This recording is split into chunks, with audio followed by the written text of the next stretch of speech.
Ustadz Profesor Dr.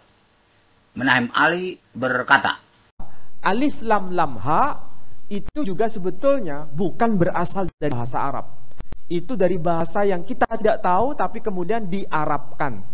Sehingga istilah Allah itu bukan berasal dari al-ilah. Tapi itu aslinya begitu, Allah. Bukan dibentuk dari kata al-ilah. Tapi yang masalah itu di Indonesia. Yang kurang ajar itu, saya harus ngomong terus terang, yang kurang ajar itu orang-orang Kristen. Kenapa? Karena di dalam kitab Alkitab bahasa Indonesia, nama Allah itu diselewengkan maknanya.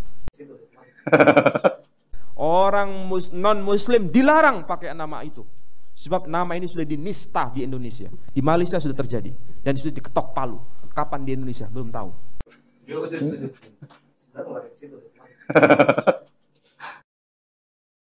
Sebelum munculnya agama Islam, kata Allah itu sudah dipakai oleh komunitas Kristen. Nah, mau cari buktinya? Ya, pada waktu terjadinya konsili Efesus tahun 431, seorang pemimpin gereja di wilayah Elusa dekatnya Yordan, namanya Abdullah. Abdullah itu artinya apa? Hamba Allah. Itu nama uskup Kristen waktu itu, abad ke-5 tahun 431. Kedua, ditemukan prasasti-prasasti Arab sebelum zaman Islam. Sebagian itu prasasti Kristen. Kalau kita membaca sejarah umat Islam, Nabi Muhammad itu dilahirkan, kalau disesuaikan dengan tahun Masehi, kira-kira tahun 571. Wafat tahun 632. Ya kan? Anda membaca prasasti Arab itu. Tahun 512 itu ditemukan prasasti yang namanya prasasti Jabat, ditulis dalam bahasa Arab dan juga bahasa Aram dan Yunani. Lalu tertulis di situ adalah kata-kata Bismillah, demi nama Al-Ilah, Manaf Bahani Barmar Al-Qais.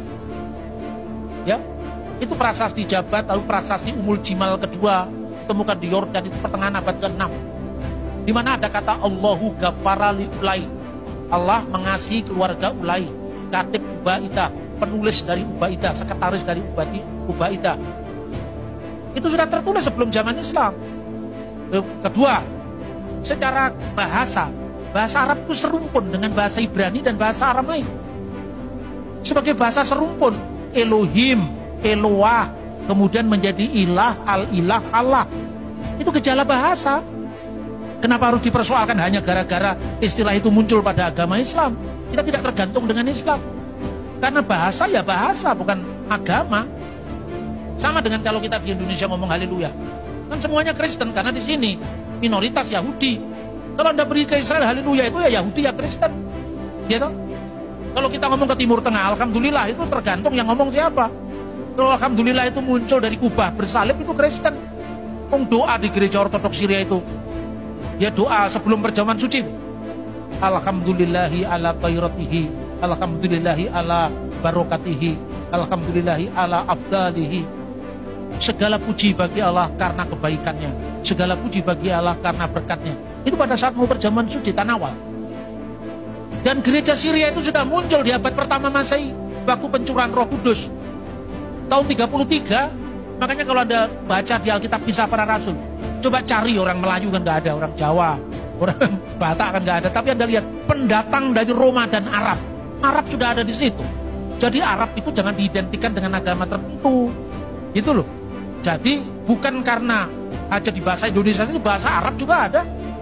Kalau Anda pergi ke Mesir, ya, misalnya membaca Alkitab, fil badil kanal kalimat wal kalimatu kana indallah wa kana kalimatullah hada kana fil badi indallah kullu say'in bihi kana wa bi kurihi lam yakun say'un mimma kan al-masdu lillahi iman.